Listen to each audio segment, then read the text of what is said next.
Beats One Apple Music, Vic Mintz is here. We having a convo about the autobiography.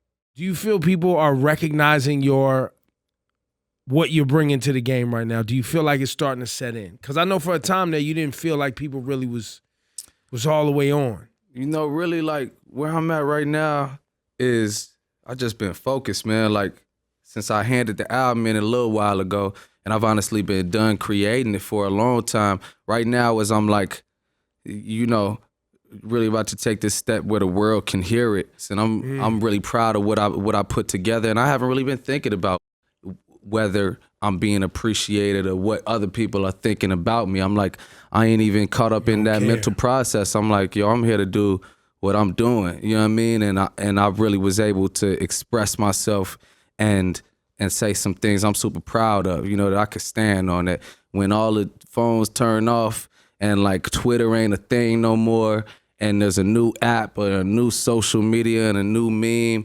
like years from now when those words don't matter to us, I'm like, I think that what I've created right now, I know that what I've created right now is something that I could be proud of, and I could say this is who I am. What's this record Wing about? This record was like a moment in the album for me when situations that I was detailing up to this point, whether it be like, you know, the way that I grew up or some of my situations with drugs or mental health, street shit, violence, a whole whirlwind of a bunch of different things I had to go through. And I'm kind of letting all of those things die inside me, you know what I mean? And like to a state of nirvana almost. Like, not that I'm there right now, but it's just the autobiography, you know what I mean? It's just what happened, and I just made it rhyme. And I'm seeing Chief Keef and Joey Purp on a record together. When I see it, I want to know, like, how did that happen? Like, and was that something that you purposefully did for the town? Word up. Yeah, that record specifically, that's another Saul Williams moment on the album. I sampled a record of his for this joint. And man, as soon as I heard the sample, you know, I was like, this has to be that moment in the album where I really, really shed light on just the violence, you know, just in my own way and with my own experiences.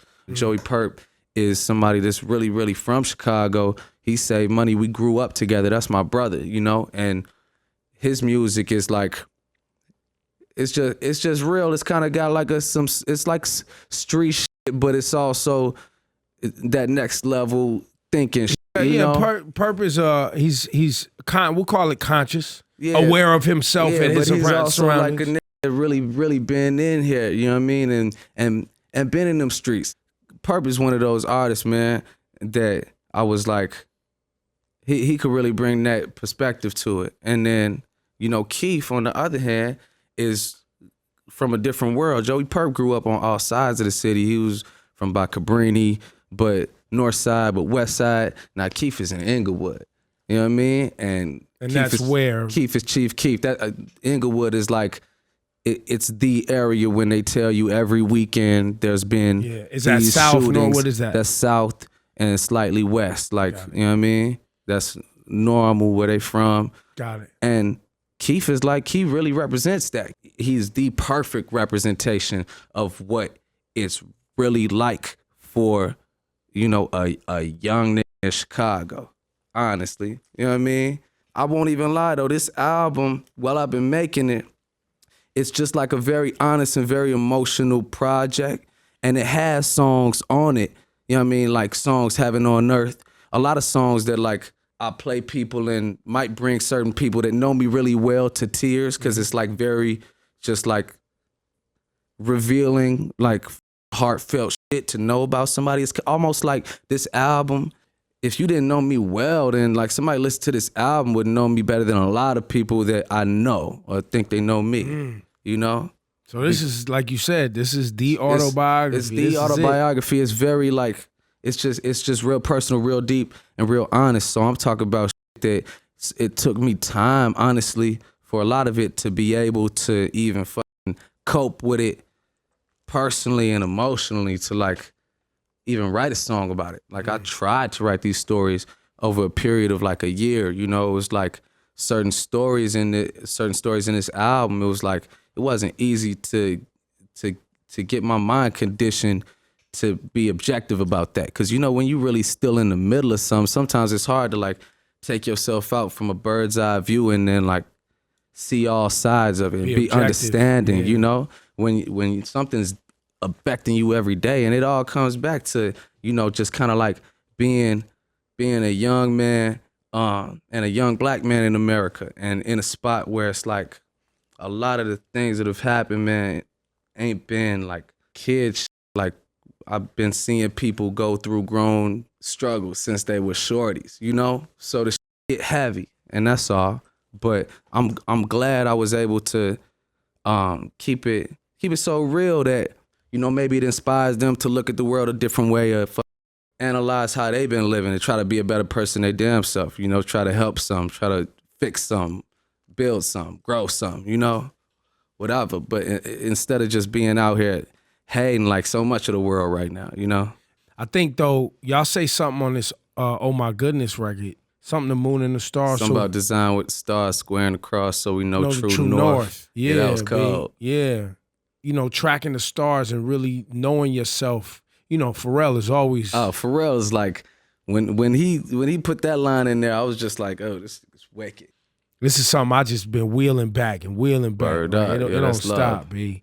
It's a bonus track on the album. So it's really like my thoughts, feelings, experiences. Like I just try to give it to him in that amount, 15 tracks, and, you know, say my piece. I haven't heard Heaven on Earth yet. The fact that it has a reprise means the Dream done sprinkled you with some of that sauce. Cause you know the Dream, whoo. Yo, the Heaven on Earth reprise, ooh, it's so ill. Yeah, that's the Dream just going off. Yo. And like, you know, what was so dope about how he was able to kind of write this song that grew out of Heaven on Earth. He really brought a very poetic and just fresh approach to my very personal story from his own perspective. You know what I mean? How does your whole conceptualizing work? Everybody that's on the album is somebody that was a fan of the music and you know, had a certain like either connection to them or to their music, like Keith and Perp. You know, it's just like I was like, okay, I hear this. These are like the guys from my city. That's what it is. But then, you know, I had a kid that was working with me, kind of doing A&R.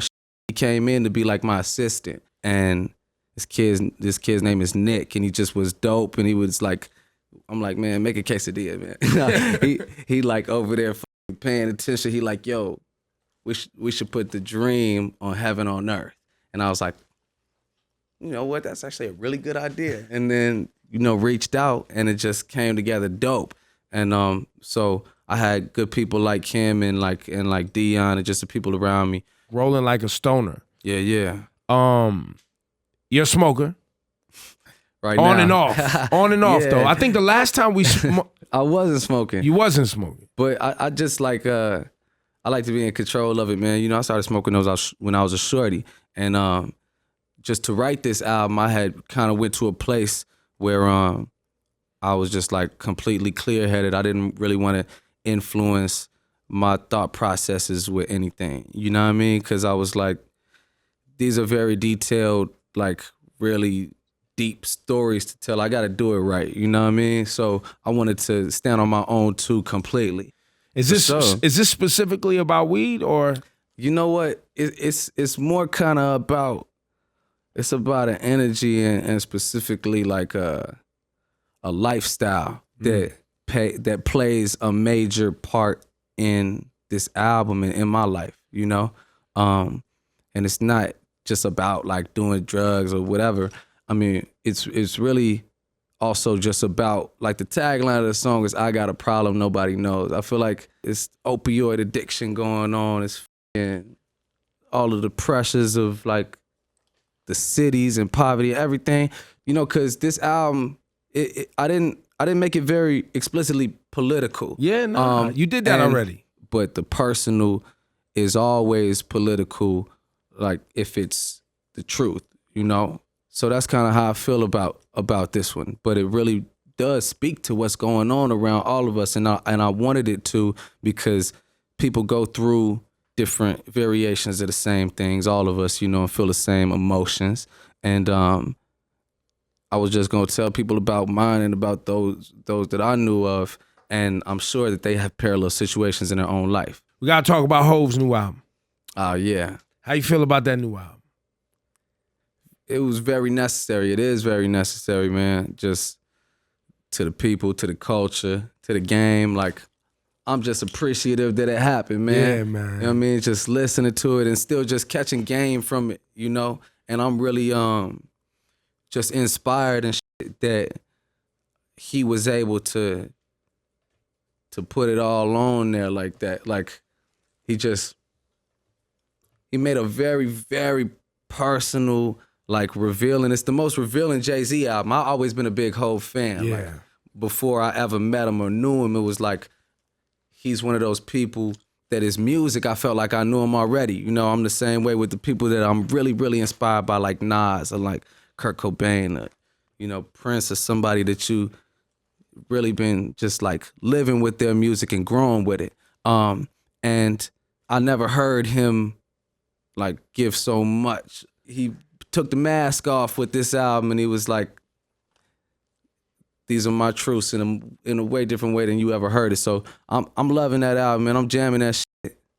The music that I'm trying to make, I just wanna reflect what I think is real, what I think is honest, and just going in for life. And I'm like, oh, we ain't kids. I'm like, cause that's gonna be gone soon, and it ain't gonna be a shorty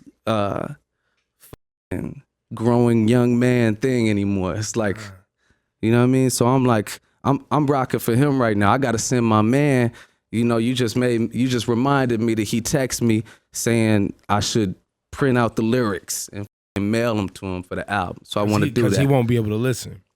I don't think he's gonna be home for a long time. Damn. Like, and so I'm like trying to make sure I could just speak for him. You feel me? Vic Mensa, ladies and gentlemen.